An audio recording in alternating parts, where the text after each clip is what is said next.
Mit sau adevăr? Forma burții în sarcină arată sexul copilului?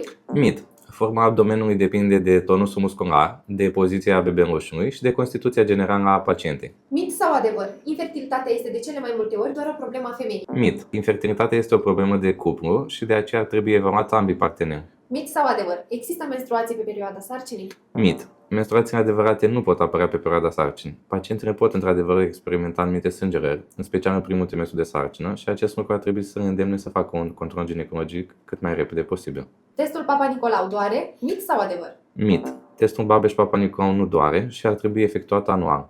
Mit sau adevăr? După menopauză nu mai este necesar controlul ginecologic. Mit. Din păcate, multe paciente au impresia greșită că după ce intră la menopauză nu ar mai trebui să mai efectueze controlul ginecologic anual. Acest lucru este cât se poate de departe de adevăr. Mit sau adevăr? Babeș-Papa Nicolau nu mai este necesar dacă ecografia este normală. Mit. Testul Babeș-Papa Nicolau evaluează sănătatea colului uterin și ar trebui efectuat măcar o dată pe an. Mit sau adevăr? Și femeile virgine au nevoie de control ginecologic. Adevărat, există anumite probleme hormonale, tulburări ciclului menstrual, chisturi ovariene, care pot apărea și la paciente care nu și-au început încă viața sexuală. Controlul se face adaptat, fără jenă și fără disconfort.